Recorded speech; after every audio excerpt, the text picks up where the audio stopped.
Ok, pessoal, então eu vou iniciar. Então, antes de mais nada, eu sou o Murilo Mafra, tá? Eu sou analista de soluções aqui na Teltec Solutions.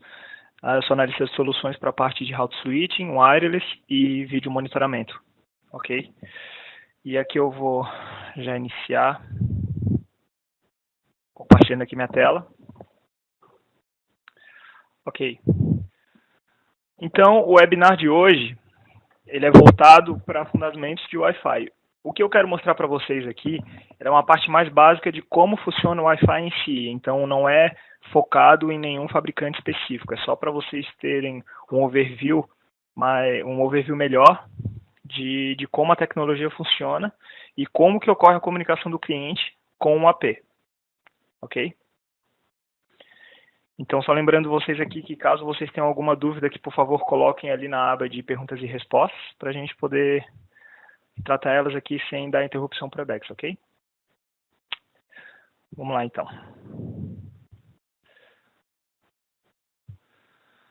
A programação que eu quero passar para vocês é o quê? São os tipos de rede, porque existe mais um tipo de rede wireless que eu já vou falar para vocês ali, que wireless basicamente significa sem fio, né? Então, existem tecnologias diferentes para tipos de redes diferentes. Os data rates, que são as velocidades, as modulações, que elas funcionam para que os dispositivos eles consigam interpretar o que a radiofrequência ela quer dizer, tá? A cobertura e células, o que é uma área de cobertura do AP e como é que ela funciona. E os fundamentos de Wi-Fi, que é como que o cliente ele vai fazer realmente a comunicação com o AP, certo? Tipo de rede sem fio, então, nós temos 4 tipos, tá? 4 tipos básicos, que é WPAN, Personal Area Network, que é a WLAN, que é o Local Area Network, a WMAN, que é a Metropolitan Area Network, e WWAN, que é Wireless Wide Area Network. Então, WPAN, ele é o quê? Ele é uma rede que é uma rede mais curtinha, ela é menor, né? Então, ela funciona a curta distância, em média de 7 a 10 metros, e basicamente a gente tem 2 protocolos utilizados aqui que eles funcionam muito nessa parte, que é a parte do Bluetooth e o Zigbee, né? E ambos funcionam na frequência de 2.4, tá? O Bluetooth ele tá 2.45 porque ele não pega todo o range da frequência de 2.4, mas ainda assim o 2.45 ele faz parte da frequência de 2.4 para acesso Wi-Fi, né?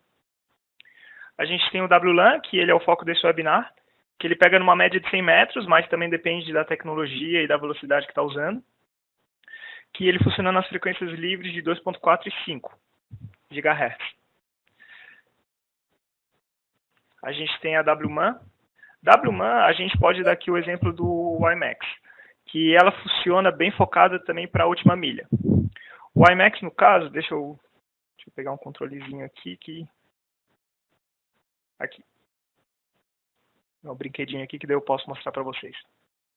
O WiMAX, ele tem, não o WiMAX em si, mas WMAN, ela pode ter a funcionalidade de prover sinal Wi-Fi com uma área de cobertura bem grande, como se fosse uma cidade inteira, como é mostrado aqui nesse primeiro slide aqui, tá?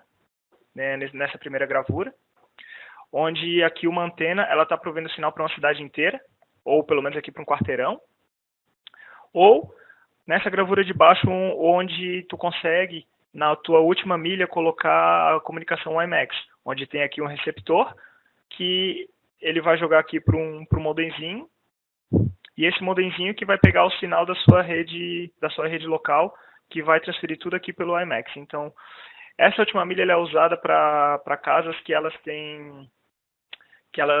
são geograficamente mais difíceis de você colocar uma infraestrutura, tá? Às vezes você tem uma casa mais isolada ou um galpão mais isolado que tem passagem de água, tem rio, tem, enfim, uma floresta, alguma coisa. Então, o que eles fazem? Em vez de você ter todo o trabalho de passar um cabeamento para lá, eles colocam uma rede WiMAX para que consiga fechar a comunicação e prover sinal para aquela área, ok?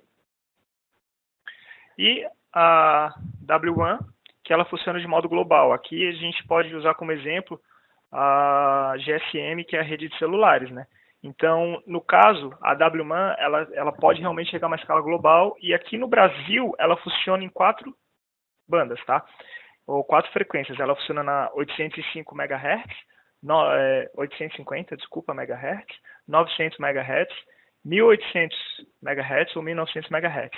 Atentem que é megahertz, não gigahertz, ok? Então essa frequência ela é bem específica e ela não é uma frequência aberta. Por enquanto, alguma dúvida nessa parte? Aqui é só para dar um overview das possibilidades de utilização de wireless, tá? O nosso foco aqui ele vai ser realmente WLAN, ok? Mas, por enquanto, se alguém tiver alguma dúvida.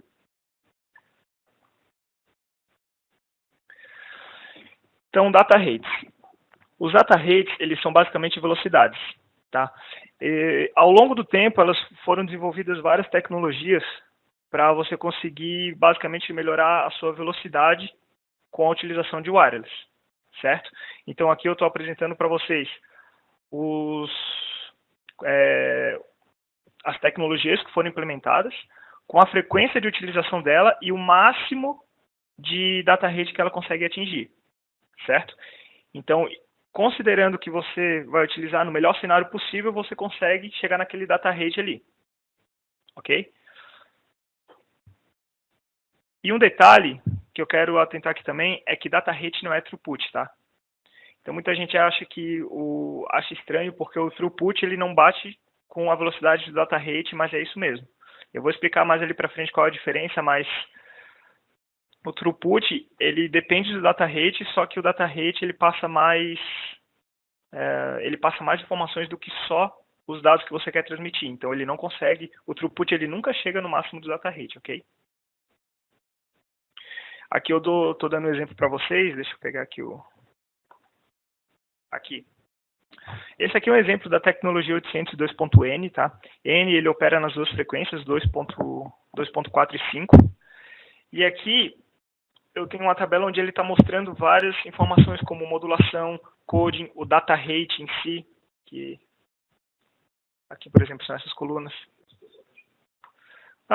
Pessoal, vocês estão conseguindo me ouvir bem? Estou com uma equipe de apoio aqui que eles pediram para eu perguntar. Se alguém tiver algum problema com o áudio, por favor, fala ali no chat rapidinho para que não tenha nenhum atraso aí da parte de vocês, tá? Para que vocês não percam nenhuma parte do webinar. Então tá. Então aqui eu estou usando 802.N, tá? O N ele trabalha em duas frequências, que é a frequência de 2.4 e 5, certo? Então aqui tem uma série de features que são aplicadas para que você consiga melhorar a sua velocidade. Uma coisa que eu vou abordar aqui para vocês, tá? Ela vai ser, posteriormente ela vai ser mais explicada, mas só para vocês terem uma noção de como funcionam algumas features que a gente aplica. Deixa eu apagar aqui. Eu vou usar como exemplo aqui a minha conexão, tá? Deixa eu abrir aqui para vocês conseguirem ver certinho. Ok, aqui eu estou conectado na Wi-Fi, tá? Então eu estou aqui na wireless, vocês estão vendo aqui o status da minha Wi-Fi. No status da minha Wi-Fi, aqui vocês conseguem ver o meu SSID que eu estou pegando, a duração, que é o tempo que eu estou conectado, e a velocidade. Essa velocidade que está mostrando aqui é o data rate, tá? Então, aqui eu sei que eu estou conectado usando a tecnologia 802.11n. E então, esse data rate, eu muito provavelmente vou conseguir achar aqui nessa tabela. Então, deixa eu pegar de novo a canetinha aqui para ficar fácil de eu mostrar para vocês.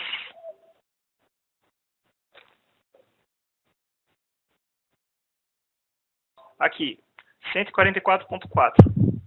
Então, eu sei que eu estou usando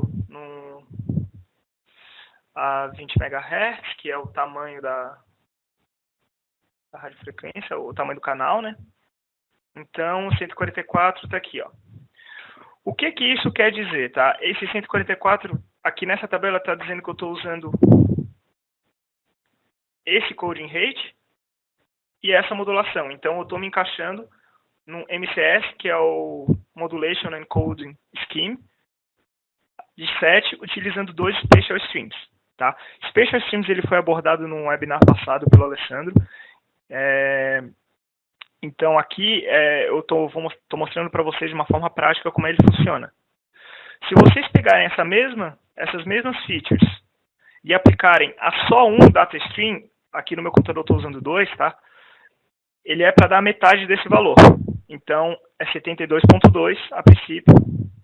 E está aqui aplicando a 64 QAM, a um code de 5.6, um MCS de 7, só que usando um Special Stream. Então, ou seja, o Special Stream, cada Special Stream ele vai adicionar a um data rate de 72.2 para minha conexão.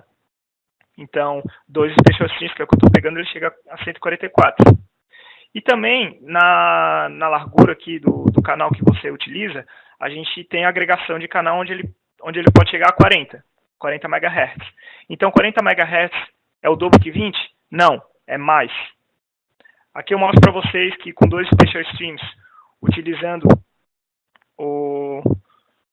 as mesmas tecnologias, só que com o tamanho do canal, o dobrado, ele não só dobra, mas ele consegue alcançar mais do que o dobro da velocidade, tá? Isso é explicado, tá, pessoal, pelo modo que as frequências elas trabalham, porque esses aqui são os canais, esses números são as frequências, tá? Então aqui eu estou usando como exemplo a frequência 2.4. 2.4 não se faz agregação de canal porque fica imprático. Ele não tem canais o suficiente para você conseguir fazer agregação e ainda utilizar com eficiência na sua estrutura, tá? Só que aqui, só para vocês entenderem o porquê que ele é mais do que o dobro, todos esses canais eles são frequências diferentes. Todas essas frequências carregam dados. Então, eles transmitem dados, tá? Então, no canal 1, eu tenho aqui um tamanho de canal de 20 MHz, ok? Então, tudo aqui dentro é utilizado para enviar dados. E aqui em 6, no canal 6, eu tenho mais 20 MHz, que também é utilizado para enviar dados. Quando eu faço agregação de canal, eu não faço esse 20 MHz mais esse 20. Eu utilizo também esse espaço aqui no centro, que ele é utilizado ele é utilizado como segurança para que não tenha interferência entre os canais, para que os canais fiquem bem isolados. Então, a tecnologia ela transforma esse espaço aqui em um espaço possível para carregar dados também. Então, a sua velocidade ela fica mais do que dobrada. Ok? E aqui, chega na parte de throughput, aquilo que eu expliquei para vocês. O data rate, ele não necessariamente vai dar o throughput. Você tem que fazer um cálculo para conseguir. O throughput não bate o máximo do data rate, ok? Então, você pode ver aqui que na tecnologia, por exemplo, N, aqui ele está usando só um Special Stream, tá? A 20 MHz. Se ele estivesse usando 2, seria 144, e mesmo assim ainda não bateria 144 megabits. Então, com o Special Stream, com data rate a 72.2 megabits por segundo, ele consegue chegar a um máximo de throughput de 67.3 megabits por segundo. Ok? Eu não coloquei aqui no slide, tá? Mas foi apresentada há pouco tempo a tecnologia 802.11ax, que o que a gente usa hoje, que tem o melhor desempenho, a gente coloca como AC, só que eles foi lançado agora o AX, tá? AX é uma tecnologia nova, que teoricamente ela consegue chegar até 3.5 gigabits por segundo de data rate por stream. E ela tem uma capacidade máxima de até 4 streams, ou seja, é 3,5 gigabits vezes 4, que vai ser a velocidade máxima do data rate. 14 gigas de data rate, tá? Foi apresentada há pouco tempo, é uma tecnologia relativamente nova. Só que eu só não coloquei aqui porque aqui eu estou colocando o que é hoje na prática, né? Que a ideia desse webinar é mostrar para vocês hoje o que opera. Vou botar aqui. Certo. E agora, usando uma analogia, Qual que é a diferença entre data rate, throughput e bandwidth? Tá? Porque bandwidth ele também tem que entrar nesse overview. Ok? Eu já vou explicar aqui para vocês o porquê com uma analogia, que na época que eu estava aprendendo, isso me ajudou a entender. Imaginem como se fosse água. Vocês têm aqui 3 galões distintos, galão 1, galão 2 e galão 3, cada um conectado a um centro de distribuição central. E aqui ele tem uma capacidade de envio de litros por segundo, certo? Então o galão 1 ele tem capacidade de 2 litros por segundo, o 2 a 4 litros por segundo e assim vai. E o centro de distribuição central, ele tem aqui um limite de 10 litros por segundo. Ok? Se a gente fosse traduzir isso para a linguagem de throughput, bandwidth e data rate, o que seria isso aqui? Isso aqui seria esse cano do reservatório 1, ele está representando o máximo de litros por segundo que pode ser enviado. Seria o data rate. Ok? Então, o data rate do galão 1, eles são 2 litros por segundo, galão 2, 4, e do galão 3, 1.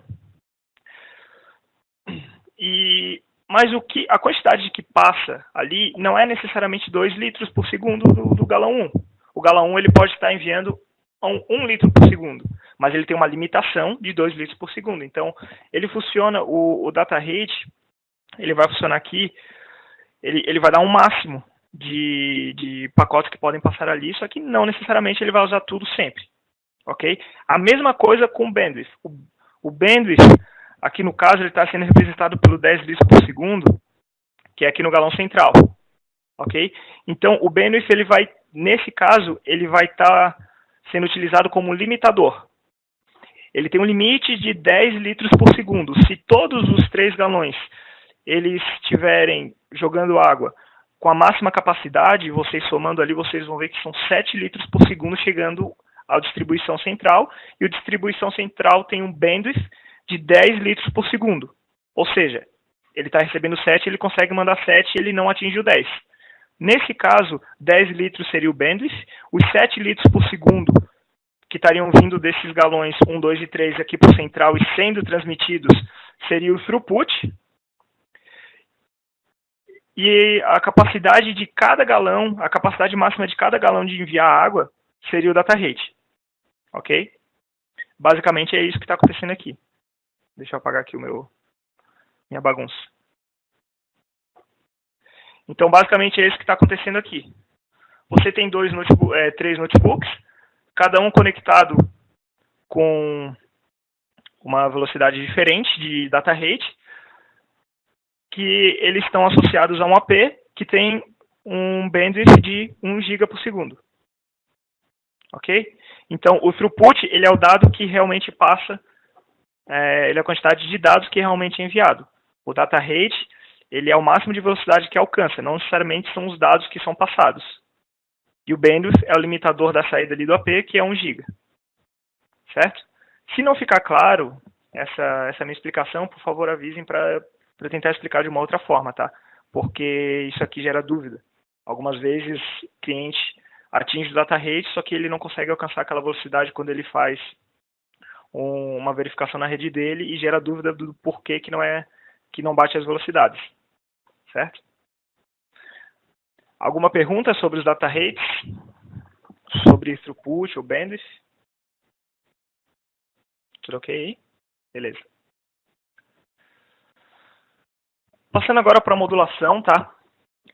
A modulação ela vai atuar na camada física. Ou seja, vocês podem pensar no wireless como uma extensão da camada física. O ar, ele é uma camada física para essa tecnologia, tá? Só que no webinar passado vocês viram com o Alessandro que uma onda nada mais uma onda é algo contínuo que funciona em fases. Então você precisa achar um jeito de que os equipamentos entendam essas ondas como bits, como dados. E é aí que veio as ideias da modulação, tá? O que a modulação ela vai fazer com o sinal? A modulação ela atua no sinal de radiofrequência, tá? É naquelas ondas mesmo que ela atua. Então, o que ele vai fazer?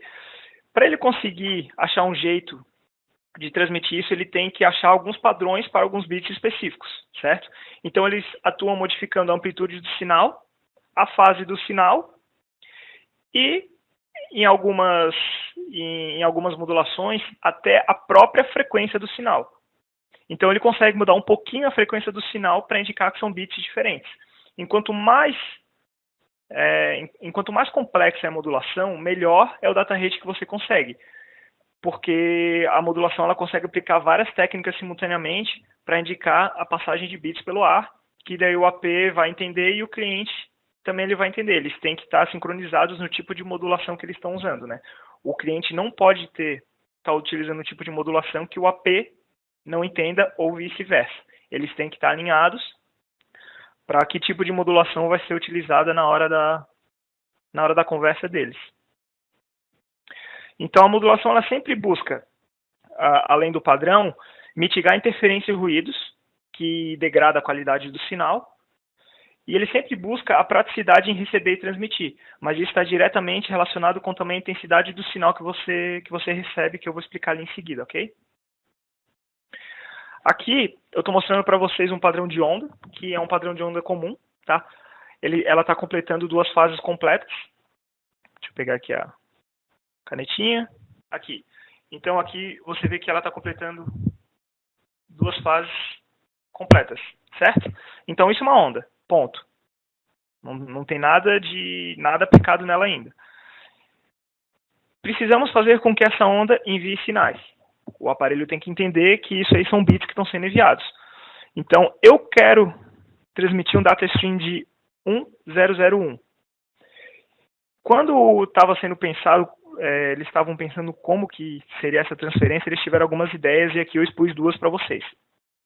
Uma delas é que o bit 1 fosse representado pelo sinal em si, ou seja, está recebendo o sinal, se ele está recebendo o sinal, duas fases inteiras significam 1, o bit 1. E quando não tem sinal sendo recebido, ele significa 0. Nesse caso, ela fica imprático porque se você tiver uma perda de sinal, se ele oscilar, se você se afastar do AP, ele não vai entender se essa perda de sinal momentânea se é um 0 ou se é só uma perda momentânea ou uma desassociação. Então, ele não consegue processar realmente se são dados que estão sendo transmitidos, porque ele não vai conseguir ler o 0. Ele vai conseguir ler só o 1 em caso de intermitência de sinal. E a ideia 2, eles tiveram a ideia de que as fases positivas transmitissem o bit 1 e duas fases negativas transmitissem o bit 0, que também entra naquele problema de quando o sinal fica mais fraco, que fica mais difícil de interpretar o sinal. Então, nesse caso, ia ter uma perda de sinal, ia ter uma perda de pacote a ponto de que ficaria imprático a conexão via wireless se fosse usada essa ideia 2. Então, depois de um tempo discutindo e tendo ideias novas, eles chegaram a dois padrões que funcionam e são utilizados hoje, inclusive, tá? Que é o Binary Phase Shift Key e o Quadrature Phase Shift Key. Que ele funciona com qual a fase que está sendo transmitida durante a transmissão da radiofrequência, tá? Se você pegar uma rotação, uma fase inteira da radiofrequência, tá? E transformar ela em graus, você tem o 0 grau, onde é o início. Cadê a caneta? Aqui, ó. O 0 graus, onde é o início. O 90 graus, que é o topo. 180 graus, que é a volta do 90 graus, quando ele bate de novo aqui na horizontal, no 0. O 270, que é a parte mais baixa, tá? E o 360, que é quando ele completa a fase. Então, conseguindo separando em 4 valores, eles conseguiram encaixar com que a radiofrequência transmitisse bits de acordo com o padrão que ela está enviando. Se você pegar o Binary Phase ele funciona só com 0 e 180 graus. Ficou feio aqui, mas acho que dá para entender. Com 0 e 180 graus. O que isso quer dizer? Que quando você enviar você vai enviar a radiofrequência, se você alinhou, se o cliente OAP alinhou que vai usar uma modulação de BPSK, ele vai entender que quando a fase completa e a segunda fase ela funciona como uma continuação da fase anterior, ele vai entender que é o bit 0, porque não teve alteração na fase. Se quando ele for completar a segunda fase, ele reverter, ele fazer uma mudança de 180 graus e partir a fase para baixo em vez de para cima, que seria a continuação dela, ele entende como se fosse o bit 1. Então ele usa só 2 dos 4 graus disponíveis, ok? E o QPSK, que é o Quadrature, ele faz parecido, só que com uma eficiência maior, utilizando 4 padrões. Ou seja, ele duplicou a quantidade de bits que são enviados em fases de radiofrequência. Então ele consegue o dobro da velocidade que o BPSK.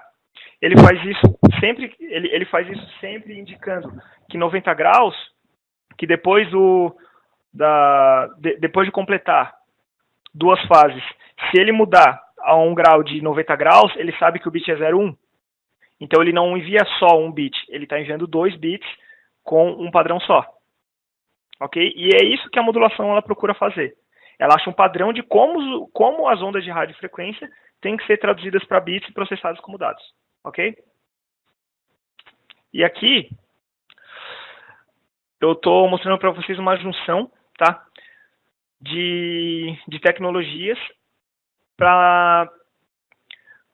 que é isso que eles buscam quando eles vão fazer uma nova tecnologia para aumentar o seu data rate, certo? Eles juntam tecnologias. No caso aqui, eles juntaram a Quadrature Phase Shift Key, que é aquele esquema de 4 graus na radiofrequência para que você consiga transmitir um padrão, junto com QAM, que é Quadrature Amplitude Modulation, que ele leva modulação não, a amplitude do sinal como algo relevante para isso ser traduzido em bits, certo? Então, pegando o padrão de, por exemplo, aqui, ó, se todos os bits forem 0, tá? Eu mostrei ali antes que o KPSK ele vai mostrar 00 quando, depois de uma fase for completa, não tiver alteração na fase em si. Ou seja, não teve alteração na fase, ele continua como 0. Se vocês pegarem essa tecnologia e combinarem com o QAM, que ele leva amplitude ele leva amplitude como um padrão de bit a ser transmitido, você consegue combinar essas duas e mandar ainda o dobro de bits com 2 fases de sinal. Com 2 fases de sinal de radiofrequência. Onde aqui, por exemplo, a gente pega aqui um sinal, tá? O sinal ele pegou aqui, ele está numa fase. Quando ele chega no limite, ele não muda a fase, mas ele muda a amplitude. E ele sabe que essa amplitude menor quer dizer o bit 00. Então, o que antes ele transmitia 00, hoje ele transmite 4 zeros. A mesma coisa, se você pegasse essa amplitude e subisse ela um pouquinho, esse 0000 viraria 0001, que é esse outro padrão de amplitude. E fazendo assim, ele consegue fazer a transmissão de 4 bits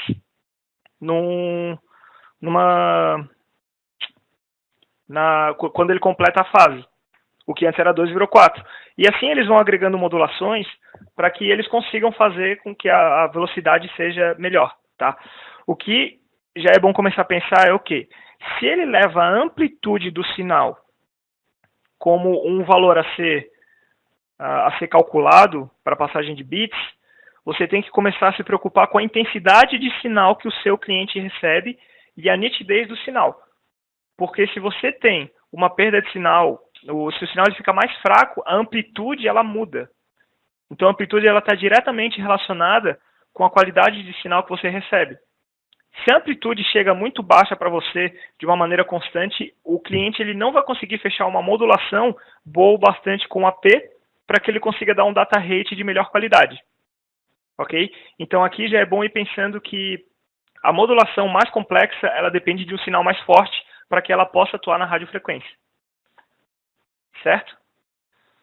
Eu sei que é meio confuso essa parte de modulação, então se vocês tiverem alguma dúvida, por favor perguntem, tá? Não, a melhor pergunta é aquela que vocês fazem, então é melhor não levar dúvida para casa. Tranquilo? Vou tocar aqui, tá tudo certo aí? Tá. Vou tocar aqui então. Agora, depois da modulação, eu quero abordar com vocês cobertura e células, tá?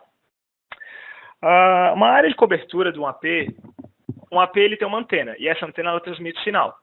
Existem vários tipos de antenas diferentes, que foi comentado no webinar passado com o Alessandro, que existem antenas direcionais e existem antenas omnidirecionais. Eu vou focar só nessas duas para não complicar muito, tá?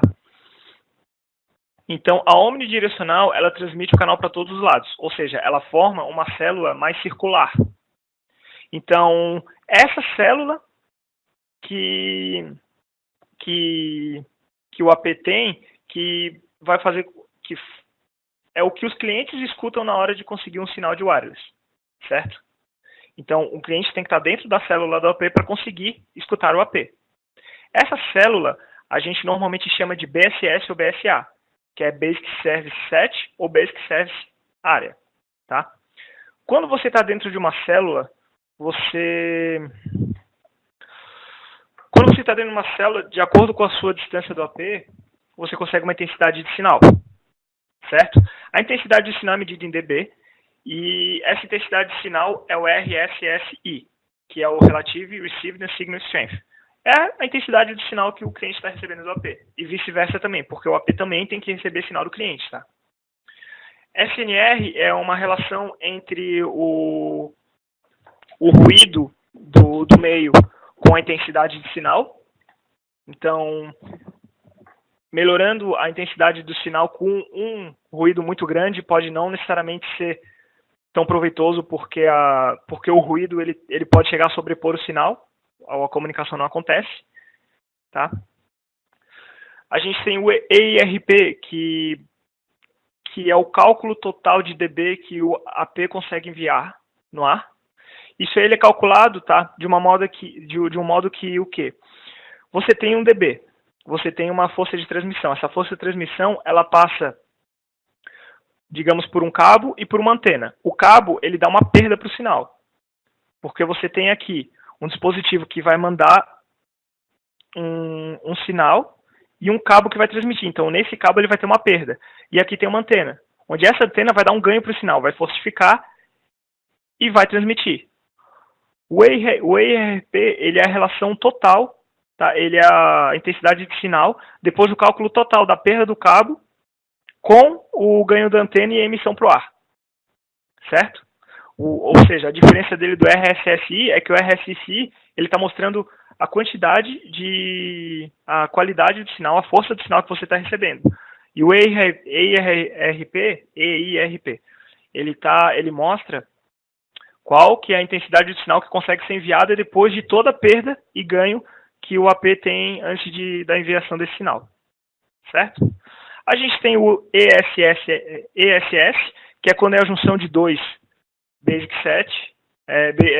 Service Set, que é quando é a junção de duas células, ou seja, você tem duas células, dois APs, que com células, cada um tem sua célula, e ambos transmitem o mesmo SSID, que é o Service Set Identifier, que é aquele próximo ali. Então, você conseguiu o quê? Você conseguiu estender o seu Service Set, tá? Então, o Basic Service Set, ele vira um Extended Service Set quando você estende ele para mais de um AP, ok? E o SSID, ele nada mais é do que uma identificação para a célula, para o Service Set do AP, que é aquilo que a gente vê no nomezinho aqui da nossa wireless. Tranquilo? Ok. Então aqui eu estou mostrando o que é um Basic Service Set, tá? Como eu disse ali anteriormente, ele tem uma antena que produz um sinal, certo? Aqui a antena que está sendo demonstrada é omnidirecional, que ela transmite de uma forma mais circular. Então, dentro aqui dessa célula, a gente tem vários clientes, ok? Todos esses clientes estão recebendo a identificação desse, eu vou chamar de BSS, pode ser BSA mesmo, também, tá? Desse BSS, ele recebe a identificação desse BSS, ou seja, é um BSS Identifier, certo? É o Service Set ID. Então, esse aqui é o nomezinho da sua internet. ok? A antena que eu estou usando aqui, como para exemplo, ela é uma omnidirecional. Só que se ela fosse direcional, esse BSS ele teria uma forma diferente. Se você pega uma antena onde o AP transmite de uma forma direcional, ou seja, ele transmite específico para essa área à frente dele, que ele não tem o ganho, que ele não tem uma transmissão aqui para trás, tá? Que aqui não tem transmissão, a célula de transmissão dele passa a ser essa direcional, certo? Então isso está relacionado com o tipo de antena que você está usando.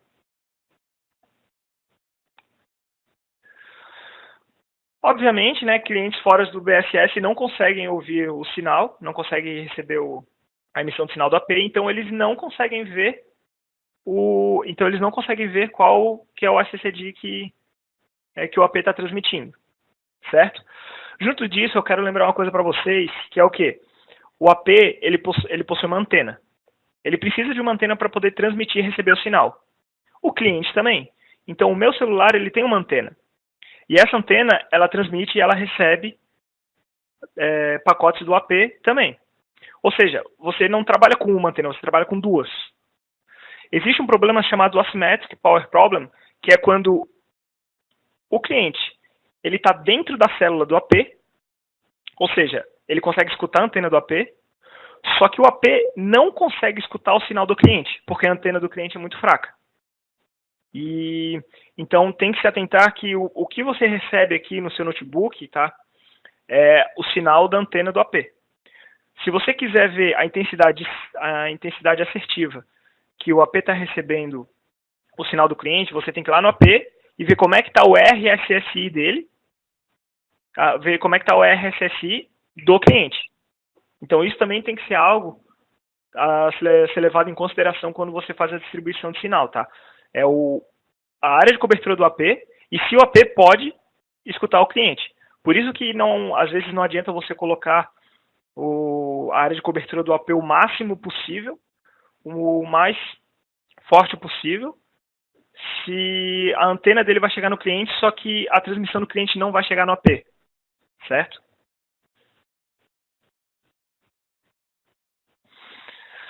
E aquilo que eu falei, né? A comunicação ela tem que ser dos dois lados. Imagina que você está numa festa, você quer conversar com alguém. Eu não sei se já aconteceu com vocês, comigo acontece porque eu tenho a voz muito alta, então eu falo alto. E às vezes eu estou conversando com uma pessoa que fala mais baixo que eu. Ela entende o que eu falo, eu não entendo o que ela fala. A comunicação, ela não é válida. Então não é. Então a comunicação é inválida porque um lado está falando muito mais alto, ela não é proveitosa. Você não tem uma troca de informações. Nesse caso, com wireless não fecha. Se você considerar o bonequinho aqui que está com medo de ser demitido como o cliente, o que está acontecendo? Ele está recebendo ele está recebendo aqui um sinal do empregador, do bonezinho aqui. Ele está recebendo um sinal de uma forma errônea, é errado. Então ele está recebendo o sinal errado, ele não recebeu uma informação prática para ele, porque ela não é a informação real. Nesse caso com a AP, o acesso ele não acontece, ok? Então aquilo que eu expliquei ali antes do cliente, sempre tenha em mente que o cliente também tem que conseguir chegar no AP e o AP chegar no cliente. Tem que ser dos dois lados da comunicação sempre, certo? E aqui eu já vou falar para vocês sobre as modulações. Dentro da área de cobertura do AP, quem está mais perto do AP recebe a maior potência de sinal. Quanto melhor o sinal, mais confiável ele é. Quanto mais confiável, melhor a modulação que você pode aplicar nele. Ou seja, aqui a gente tem um camarada que ele está se afastando desse AP. Esse AP, ele tem uma tecnologia aplicada nele, ele tem uma modulação que ele pode fechar, certo? Então, o que acontece? Quando esse camaradinho ele está perto do AP, ele tem um sinal ótimo, então a modulação que ele consegue fechar com o AP ela é mais complexa. Ela é mais suscetível a ruído, só que ela é muito mais eficaz para a transmissão de dados. Uma fase ela transmite muito mais dados do que uma fase para quem está no final daquela célula de transmissão, onde ele consegue só a 1 megabit. Então, se você está aqui no caso, nesse exemplo, tá? Ele está fazendo a junção de tecnologias 802.n, tá? Desculpa, 802.11. No caso aqui, 1 megabit é 54 vezes menor do que você consegue se você está perto do AP, com uma qualidade de sinal boa bastante para você fechar a melhor modulação possível. Então, o sinal, ele vai mudar também a velocidade que você tem na sua tecnologia. A tecnologia 802.n, por exemplo, ela consegue chegar a um máximo de data rate de 600 megabits. Ok? Então, de 600 megabits, para você conseguir esse máximo, você tem que estar com um sinal muito nítido para que ele consiga aplicar todas as técnicas possíveis para a emissão de dados. Certo?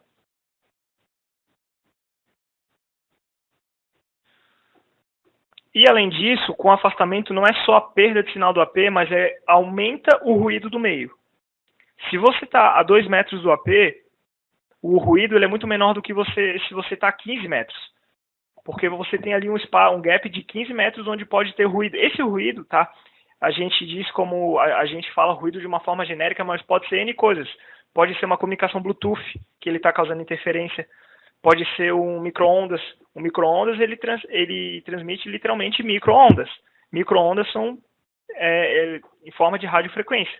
Se ele pegar ali na frequência do wireless, ele não é um dado, mas ele é uma interferência, porque ele está pegando na mesma frequência do AP e do cliente.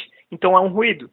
Então você aumentando a distância, você vai ter um ruído maior e você então vai ter uma menor nitidez de sinal. Então não é só a proximidade do AP, mas é também o ruído do local. Se você estiver perto de um AP onde tem um micro-ondas no meio, pode ser que você não consiga comunicar, porque o micro-ondas interfere, por mais que você esteja do lado do AP. Ok? E aqui o conceito de Extended Service Set, que é o que eu falei lá, que também a gente entra o conceito de roaming. Roaming não vai ser abordado aqui nesse webinar, mas eu só vou comentar ele porque é amplamente utilizado, né? Você consegue estender a sua célula, tá? Quando 2 ou mais APs eles estão conectados na mesma rede e pertencem ao mesmo segmento lógico. Ou seja, você tem o mesmo SSID sendo divulgado em 2 APs. Cada AP tem sua célula de cobertura, que transmite numa frequência distinta. Ou seja, os APs, eles às vezes nem se escutam, mas eles não se escutam, a frequência deles não atrapalha um ao outro, mas eles têm o mesmo SSID. Se eles têm o mesmo SSID e o cliente ele faz uma movimentação de uma célula para a próxima, ele faz o que a gente chama de roaming, que ele não desconecta, tá? Ele desassocia. Eu vou explicar ali mais para frente o que é a associação, tá? Então ele desassocia desse AP e reassocia nesse AP aqui. Para ele é quase que transparente. Ele não mudou a SSID, ele não precisou colocar de novo as credenciais. Ele só saiu de uma célula de cobertura e foi para outra. Desde que elas tenham a mesma configuração e pertençam ao mesmo segmento lógico, ele não precisa fazer uma modificação para continuar como parte daquela rede. Ou seja, você estendeu a sua célula de cobertura, você estendeu o seu basic set, o seu service set. Ok? Então isso é o Extended Service Set, que já introduz também o conceito de roaming. E aqui, tá? É uma coisa que sempre quando a gente vai fazer a alocação de access points, a gente coloca eles afastados e posicionados de uma forma que não tem interferência um ao outro. Aqui eu estou usando como exemplo a frequência 2.4, que é a mais suscetível à interferência, a overlap de canal, na verdade, né? O canal vermelho, ele tem um overlap bem grande aqui, ó. E isso aqui, ele causa alguns problemas, e esse problema ele vai ser abordado ali em seguida, que é só para mostrar um exemplo de problema que acontece que ele é bem comum, tá? Que o cliente que está aqui no meio, ele fica confuso porque esse AP, ele está transmitindo o sinal para esse cliente, então esse cliente escuta esse AP, só que esse outro AP, ele está nesse mesmo canal também transmitindo. A transmissão pelo ar, ela não é feita de uma forma direcional, tá? Ela é feita para o ar inteiro, ou seja, pensa que é um eterno broadcast. Quando esse cara aqui, quando esse AP transmite, ele não tem um ARE específico que carrega, como se fosse um cabo que carrega a informação direto para esse cliente. Então ele tem que transmitir para o AR e o cliente tem que pegar no AR e processar. Então todos os clientes eles recebem essa transmissão. Existem, claro, criptografias que são aplicadas para que só um cliente entenda o sinal que é enviado para ele, mas de qualquer forma todos recebem, certo? Então, se esse cliente aqui no meio está tentando fechar a comunicação com esse AP da direita e esse da esquerda enviar sinal, ele está usando o tempo de AR disponível desse cliente, então a comunicação dele ela se torna mais vulnerável, ela se torna mais fraca por causa da interferência. Por isso que a gente sempre procura mexer bastante no canal dos APs e deixar eles mais afastados possível um do outro, tá? E uma coisa sobre a radiofrequência, só para vocês entenderem, quando é emitido o sinal, existe uma perda. Ele vai perdendo amplitude. Só que não existe um ponto final, onde ele está transmitindo com uma certa amplitude, ele está diminuindo e para. Não existe isso. Então o que acontece? O sinal vai e ele vai perdendo amplitude e vai continuando sendo enviado até que ele vira uma linha reta, tá? Então, ou seja, por isso que a gente afasta o máximo possível os mesmos canais uns dos outros. E aqui sempre é bom buscar a distribuição planejada para não ocorrer o overlap, tá? Aqui tem a frequência de cadê minha caneta? Aqui, ó. Aqui tem a frequência de 5 GHz e aqui de 2.4 GHz. Então 2.4 tem menos canais, então menos APs conseguem fazer parte de uma mesma área sem interferir um no outro. 5 GHz tem muito mais canais, então é muito mais tranquilo você colocar diversos APs no espaço mais pequeno, tá? E aqui também um fato que às vezes passa despercebido. Pensem que cada SSID ele usa uma frequência, tá? Então, um SSID ele está usando a frequência 2.4 comunicando no canal 1. Se tiver um outro AP na mesma frequência, no mesmo canal comunicando, ele vai dar interferência, certo? Então isso a gente já sabe. Porém, SSIDs distintos dentro do mesmo AP interferem entre si, ok? Por isso que tem a recomendação de você utilizar a menor quantidade de SSIDs possível. E isso aqui é uma coisa que causa problema até para a frequência de 5 GHz, tá? Porque o AP, se você configura um AP para comunicar numa frequência e põe 3 SSIDs, o AP ele não consegue fazer com que cada SSID funcione numa frequência diferente. Então os 3 vão funcionar na mesma frequência, certo? Isso quer dizer que se você tiver aqui é o número de AP, tá? Se você tiver 3 APs, cada um com só um SSID, tá? Comunicando no mesmo canal, você vai ter um overhead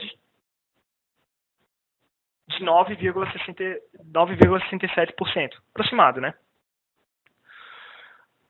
Porém, se você tiver um AP, só um AP, com 3 SSIDs sendo divulgados, o overhead é o mesmo. Ou seja, nesse caso, a interferência é dele para ele mesmo. Então, isso tem que ser considerado também na hora que vocês forem colocar no ambiente de vocês, para vocês terem a menor quantidade de SSIDs possível, de uma forma prática, é claro, para que vocês consigam o melhor desempenho na rede de vocês. Ok? Isso aqui é uma coisa que escapa bastante, tá? Alguma dúvida sobre essa parte sobre a parte das células? Tudo tranquilo aí? Tá, beleza. Vou continuar aqui então, tá, pessoal? E agora fundamentos de Wi-Fi, tá? Esses fundamentos de Wi-Fi é para mostrar para vocês como que ela funciona em si, tá? O wireless, ele funciona com Carrier Sense, Multiple Access, Collision, Avoidance. A gente sabe que o cabeado, ele funciona com Collision Detection, tá? No caso, aqui, no wireless, você tem que usar o Avoidance porque você tem que prevenir que não aconteça colisão, porque você não consegue ficar escutando o meio, que é o ar, né? Não tem que nem eu falei antes do cabo, não tem um espaço específico do área onde ele envia o sinal. Então ele não consegue fazer um controle do sinal para se o sinal chegou ou não. Ele depende sempre de um ok da outra ponta. Ou seja, você envia o sinal, você não sabe se chegou, você vai saber se chegar quando você receber um ok da outra ponta, certo? Então ele funciona como um avoidance que ele tenta ao máximo prevenir de que colisões aconteçam. E ele funciona na tecnologia half duplex, tá? Porque você não consegue transmitir e enviar ao mesmo tempo. Okay? Ou você transmite ou você escuta. E isso aí é verdade tanto para o AP quanto para o cliente. Ok? E para que isso aconteça, ele funciona com dois tipos de frames, que é o Management Frames e o Control Frames. Tá? O Management Frames ele vai fazer o quê? Ele vai fazer a publicação do SSID e basicamente ele vai fazer o controle de clientes que estão ou não associados com o AP. E o tipo de modulação que eles utilizam, certo? Então, ele é uma espécie de controle de clientes usuários associados, eu vou falar associados. É um controle de clientes que vão ser associados àquele AP, certo? E o Control Frames, ele é basicamente a utilização do meio, que ele funciona com timers, que é como você vai fazer o envio do dado. Então, um controla a associação de clientes, o outro controla como os clientes vão fazer o envio de dados, certo?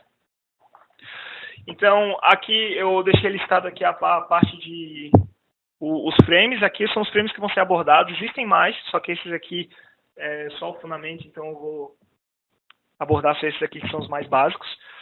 Então, Management Frames, a gente tem uma série, tá, de frames aqui, mesmo que de forma básica, que eu vou explicar eles ali em seguida onde que cada um atua.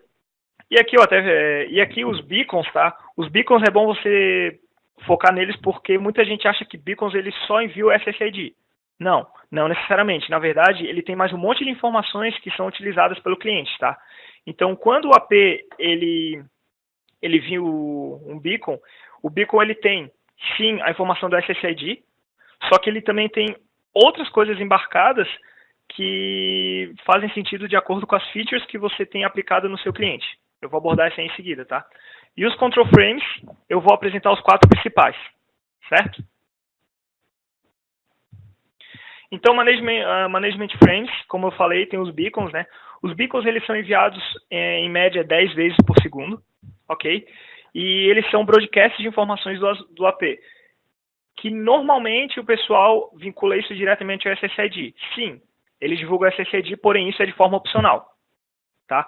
Ele tem mais várias informações juntas que faz com que, por exemplo, o cliente já entenda o tipo de modulação que é usado por aquele AP para que ele já possa verificar se é compatível ou não. E além disso, ele também manda especificações específicas de fabricantes. Aqui, por exemplo, da Cisco tem o CCX, tá? Que é o Cisco Compatible Extensions, que se ela está ativada no cliente, o beacon, pelo beacon ele já lê o tipo, a versão de CCX que está rolando e ele já consegue aplicar umas features. Aí é mais a parte específica aqui da Cisco, ok? Então o beacon ele não é só SSID, ou seja, quando você tira o broadcast de SSID, os beacons ainda são enviados, ok? Os beacons não param de ser enviados. E a Management Frames também a gente tem os probes. Os probes, tá? Eles são sempre iniciados pelo cliente que quer fazer a associação no AP, certo? Então, o que acontece? O cliente recebeu um beacon. Digamos que esse beacon ele tá com o SSID habilitado, então ele tem o nome da rede. Quando você clica para conectar, ele manda um probe request. Esse probe request nada mais é que um request de informações do AP. Então, ele pede mais informações sobre o AP para que ele possa verificar a compatibilidade e verificar o nível de data rate que ele consegue atingir com aquele AP. Certo? E o AP, quando responde esse probe, ele responde com o probe response, onde ele vai responder com todas as features que ele está usando para fazer a verificação se pode realmente ser fechada a modulação com aquele cliente, ou aquela modulação específica. Ok? E aqui, só para vocês entenderem como é que funciona, o cliente recebe o beacon, esse beacon você clica para conectar e manda um probe request. Tá? Esse probe request ele pede informações para o AP que o AP envia para o cliente. O cliente ele pega as informações e fala, ok, sou compatível, vamos usar essa modulação. E responde para o AP com um request de autenticação, que é o Authentication Request. Ok? Então aqui você vai autenticar. Se você tem credenciais, você vai colocar aqui suas credenciais para poder autenticar com o AP. O AP vai responder com Authentication Response, dizendo se a autenticação foi ou não sucesso. Feito o sucesso, o cliente ele manda um Association Request. Ok? Então o Association Request ele é depois da autenticação. Você autentica e depois associa com aquele AP. A associação é com o AP, não com a rede SSID. Se você tiver um Extended Service Set, duas células distintas de APs com o mesmo SSID, se você sair de uma célula e ir para outra, você desassocia nesse AP e reassocia nesse AP aqui. Você está fazendo o roaming. Então, ou seja, a associação ela é por AP, não por rede. A autenticação é por rede. Ok? E depois que a associação está fechada, você consegue fazer a transmissão de dados. Uma coisa que eu quero voltar aqui e comentar com vocês, que ela causa causar umas confusões, é que a gente tem Association Request e Disassociation, tá? Esse Disassociation, ele pode ser enviado por qualquer um dos lados, tá? Tanto pelo AP quanto pelo cliente.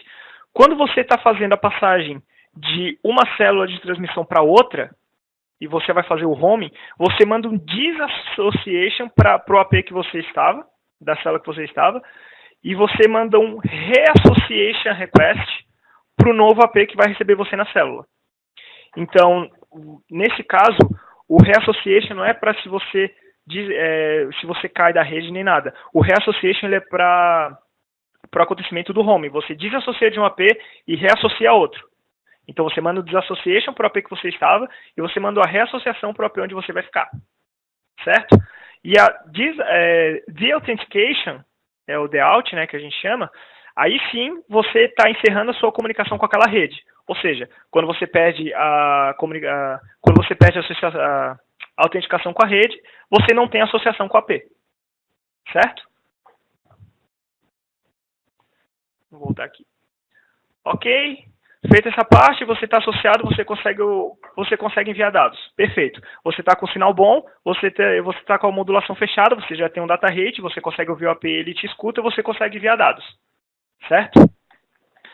Então, a partir daqui, você consegue enviar dados e entram os control frames, tá? Control frames, eles indicam como que vai ser a transmissão de sinal no meio, onde você não consegue controlar se teve colisão ou não.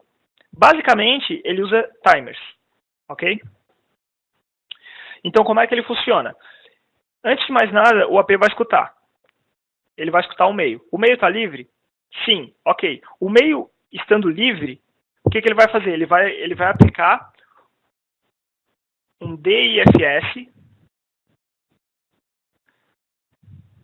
que esse DIFS ele é um número, ok? Então, opa. Ok. Tá. Então, esse DIFS, ele é um número.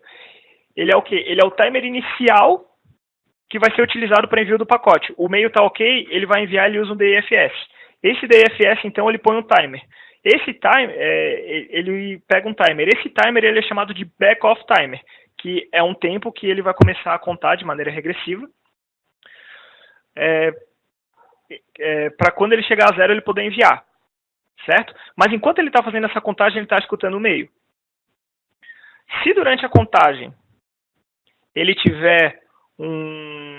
escutar que alguém enviou um frame, por exemplo, aqui um outro cliente, você está aqui contando, feliz da vida, louco para chegar no zero para você querer enviar o que você quer. Aí você escuta um outro cara enviando frame. Esse frame que ele envia tem uma duração. E essa duração ele fala, que são 24 slots. Você que está louco para enviar, você parou no 18, escutou que tem alguém enviando, tem um cara enviando, e ele vai usar 24 slots.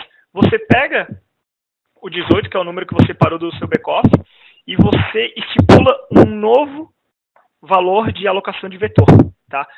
Então, quando você aplica um quando você faz a agregação de um outro valor no seu backoff, você chama isso de Network Allocation Vector, que é o tempo que aquele outro cara está usando para enviar o...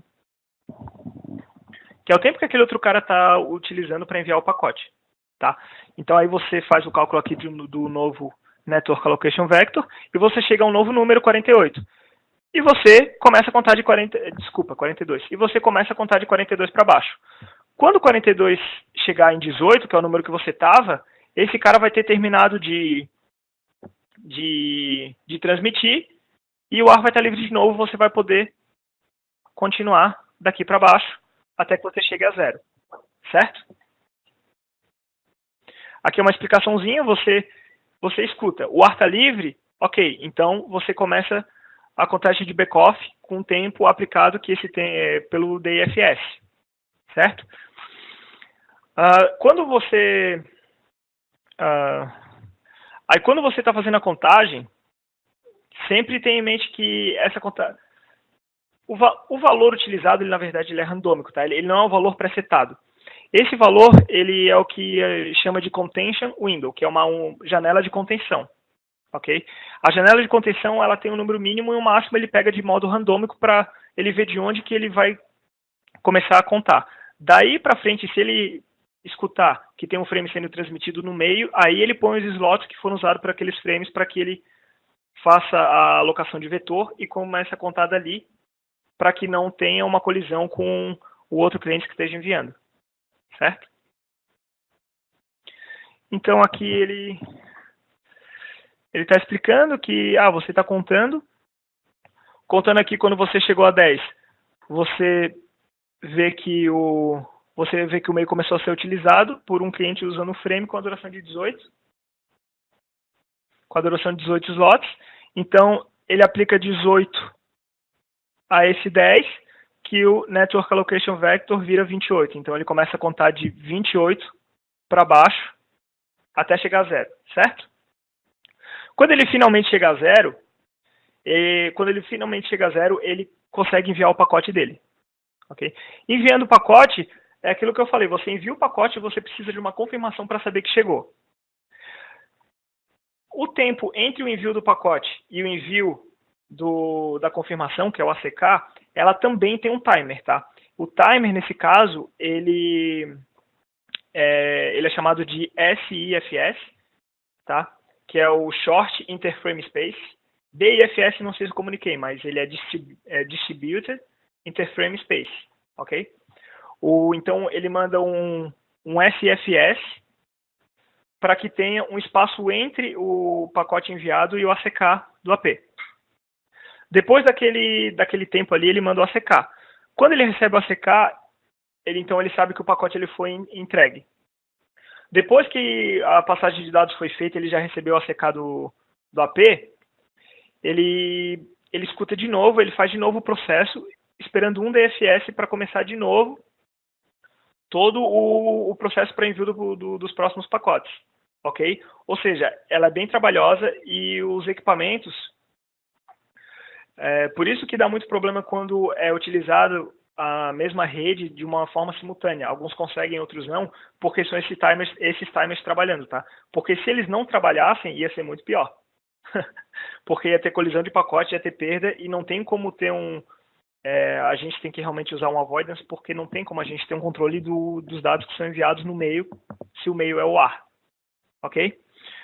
Então, todo esse processo de você escutar, ter um timer, enviar e receber, ele é o que eu tinha comentado lá no início de pacotes de controle, chamado RTS e CTS, que é o Request to Send e o Clear to Send. Então você faz um request, que seria basicamente você escutar e começar o timer. Terminando o timer, chegando no 0, está Clear to Send, você envia o pacote. Ok? Tem um outro lá, que eu comentei também, que eu acho que eu acabei não colocando aqui no exemplo, tá? Mas ele é o PS Pool, que é o Power Save Pool. Eu quis colocar isso aí só para vocês entenderem uma coisinha que acontece, inclusive, com o meu celular. Quando você está associado a um AP, por um cliente, o cliente, algumas configurações fazem com que o cliente, o meu celular, por exemplo, ele hiberne. Ou seja, ele não desassocia, ele hiberna. Não existe o Deassociation Package. Não tem. Então, quando ele hiberna, ele algumas vezes desativa a rede wireless dele. Isso acontece com o meu celular e eu nem consigo tirar isso aí. Então, o que esse PS Pool ele faz? O AP, quando ele vê que ele recebe pacotes para um cliente que ele está com esse modo hibernando, ele começa a fazer um armazenamento no buffer, certo? Então, o AP tem um bufferzinho que ele vai armazenando de acordo que chega um pacote para um cliente hibernando e ele atribui um ID a esse buffer. Quando o cliente ele reacordar, digamos assim, ele vai chegar lá no AP e ele vai usar o PS Pool para quê? Ele vai enviar o pacote de PS Pool para verificar se tem algum ID associado a ele, associado ao buffer, com pacotes destinados a ele. Então, ele é um AID, que é um Association ID. Se ele tem um buffer destinado a ele pede para o AP enviar para ele e ele recebe tudo de uma vez só, sem que haja uma utilização do AP para cima, no caso, que seria a sua rede, né? Então, ou seja, fica armazenado no buffer e ele recebe tudo de uma vez depois que ele reacorda. Isso aí dá para ver às vezes que no meu celular isso acontece com o WhatsApp. Algumas vezes eu estou conectado e deixo o celular jogado num canto, aí quando eu vou ver quando eu vou pegar meu celular, não tem mensagem nenhuma no WhatsApp, só que quando eu abro o WhatsApp eu recebo 15, 20 mensagens de uma vez só. Então isso aí nada mais é o quê? Que é esse bufferzinho acontecendo, que é o Control Frame PS Pool, que é o Power Save Pool, entrando em ação e fazendo com que o AP poupe a minha rede, armazenando as informações em buffer para me mandar quando eu estiver disponível. Ok?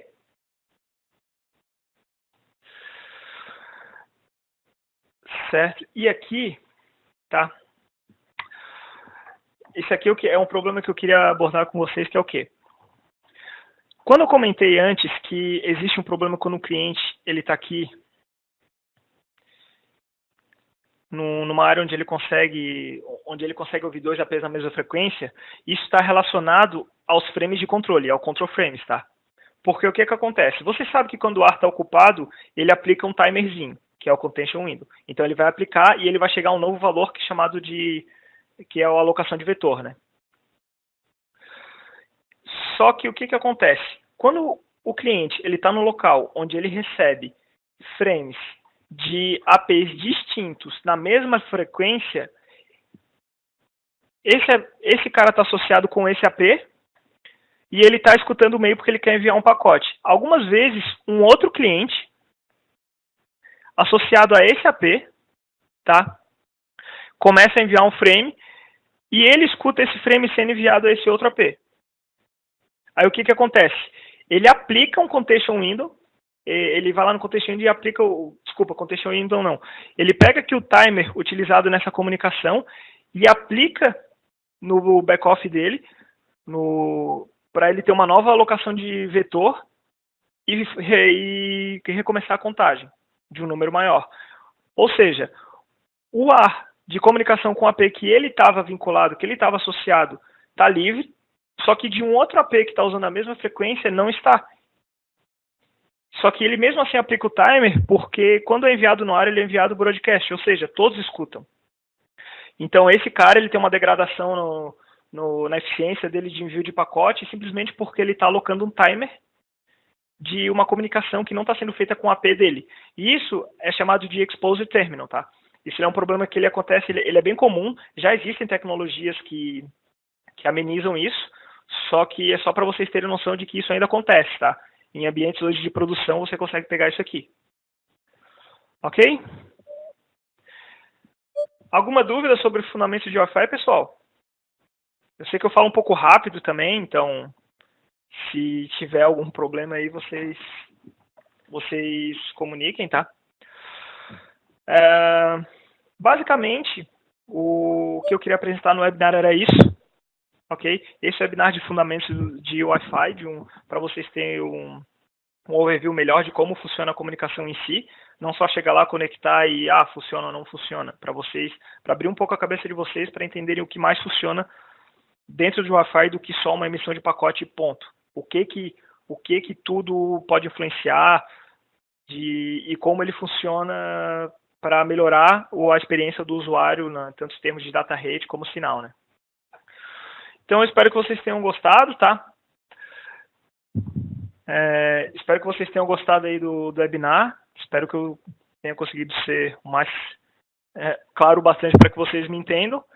Então, tá aqui o meu contato, o meu e-mail, caso vocês tenham alguma dúvida, alguma coisa sobre o webinar aqui que foi passado. Se for alguma dúvida muito adentro, eu peço que vocês mandem por e-mail, tá? Eu vou deixar um tempinho agora esse Webex aberto para que eu possa ver as perguntas e respostas, se alguém tem alguma questão. Se for uma questão muito mais a fundo, eu peço que seja tratado por e-mail, ok? Que daí ali eu consigo eu consigo colocar um tempo para atender vocês exclusivamente. Certo? Muito obrigado então, pessoal. Vamos ficar agora aqui com as perguntas e respostas. Valeu!